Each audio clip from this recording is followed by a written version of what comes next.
Hello guys, welcome to my channel. Today we are going to learn about Java syntax, how to write a Java code. So first entity we must learn that class is the one inside class we write a Java code. How to write a Java class? Let's see. First we have to uh, use a class keyword to write a class, right? And then we have to give any name to the class, suppose class A. But for accessing this class, we have to give access modifier which is public. So this is just access modifier we assign to a class, and this class will be accessible anywhere. So we'll see example of that in another video. First, just try to understand what is a class. After the access modifier, we have to write class as a keyword. After that, we can write any keyword or any class name we can say.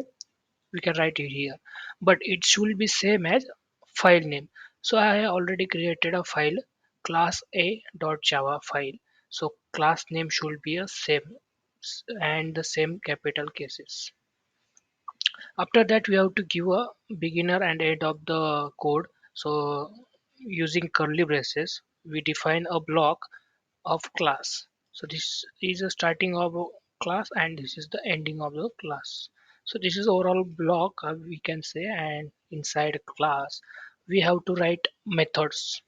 So there is one method which is main method, always find by JDK, always executed by JDK. So let's write again method. So before writing we have to give a keyword public, so method will be accessible anywhere. And after that we have to give a static keyword. So this static keyword used to access a method without using any object. So we will learn about these keywords in another video. Just try to understand what we have to write before running the Java code. Void is the data type we have to write, which method is going to return. So void is going to return nothing to us. So we will learn about data types in another video. Main is a keyword we have to use for the main method, where all JDK will try to find out this method and execute for us. So after writing a main method name, we have to give a square, not a square bracket, but a round bracket. But in round bracket, we have to pass something as a parameter. Suppose string is a variable name we have to pass. So string of array we are going to pass because multiple inputs can be accepted by these methods. So that's why we have written the string of array, and this is the name of the variable we have given. Then after that we have to give a block of that method. So starting of this method and end of this method. Inside that, let's see, we are going to print one thing. What is it? Just we are going to print hello world. So there is a one inbuilt class which is system class, which have out as a variable inside it, and this variable or object we can say going to call print method.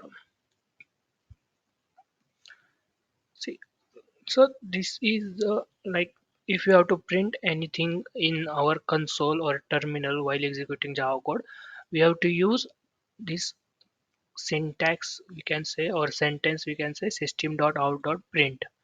So after that we have to give a round bracket. Inside that we can write our hello world keyword, hello world. But every sentence ends with semicolon. We always have to give a semicolon to end the statement. So you can see there is no error yet. So let's try to run our Java code. So here is a terminal you can see, and we are going to write Java C. So this Java C using we can compile our Java code. So after that we have to write class a dot Java. So this is the name of the file, and we are going to compile this class a dot Java file. Let's enter it. Code is compiled.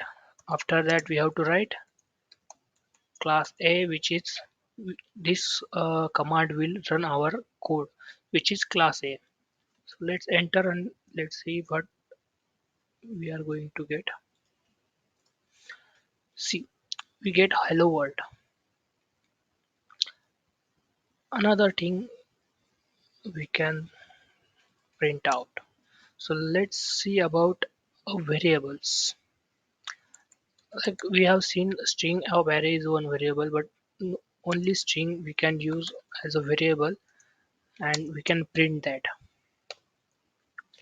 So inside this, if I write hello Shubham, and this string we can pass to a inside this method. So this print method will print our string. We can write any number of character inside this. Now let's try to run this. We will first compile, then run it. Now you can see hello Shivam is printed.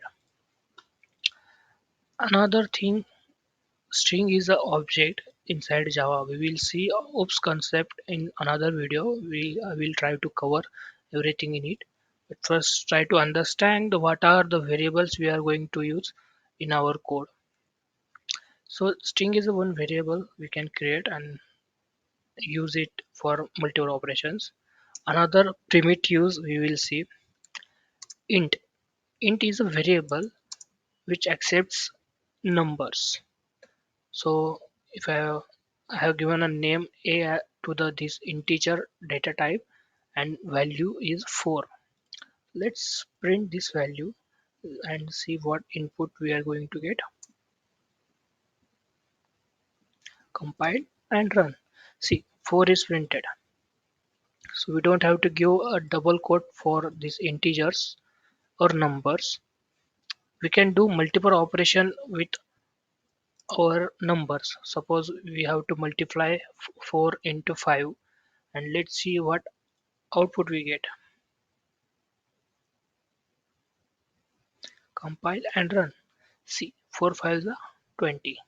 We can do multiple operation. So these operation can be done by using operator.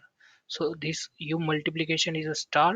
We can give a divided by 5, which is this is divide, and plus is operator used for addition, minus is operator used for subtraction. We can use this expression for any operation or any logical operation we can perform on it. There is another thing we have to understand what A is going to store, how many, what is the size of A. So first, let me tell you, if we have to comment anything on any line, we have to use double slash. Then we can write any comment. Int is having 4 byte of size or accept 4 byte of size.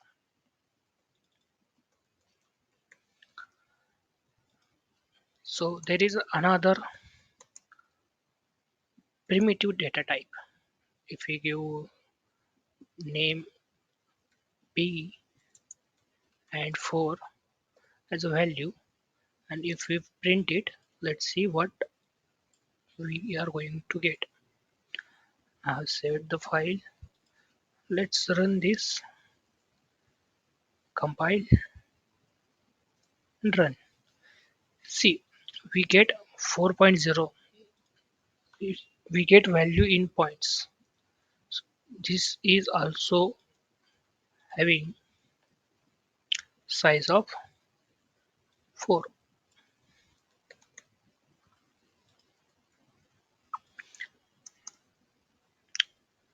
Clear so far? There is another primitive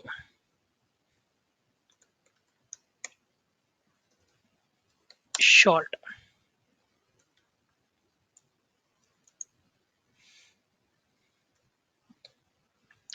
We can assign it, we can print the same, but this short is having only 2 bytes.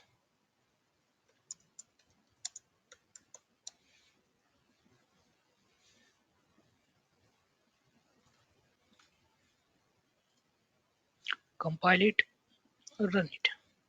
It's a 4, but the size is 2 byte. There is another one, long.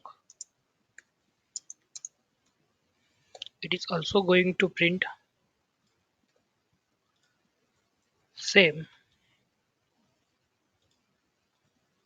compile, run it, and it's printed 4. And the size of long is 8 byte.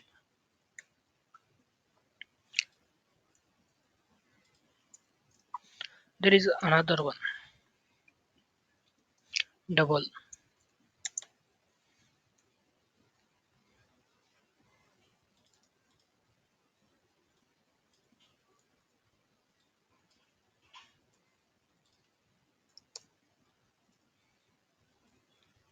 Save it, compile it, run it. You can see 4.0 is printed, but float and double is the same, but only the difference is size, 8 byte size. So there is another variable which is byte.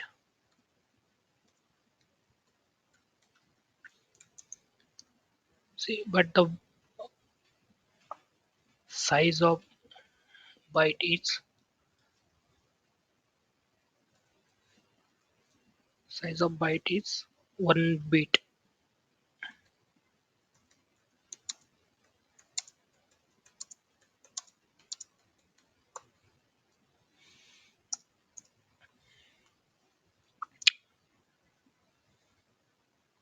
Hope you are hope you are understanding these primitives. There is one more primitive we can say boolean. So using that we can just use it for as a condition purpose. So we have assigned true and false. Only these two values we can assign to this boolean type. So for if we have to use any logical flag, then we can use this. So this is all about Java syntax. First try to write simple Java code, run it in your machine. We will start from very basic and we will try to get harder and harder writing a code. So thank you everyone.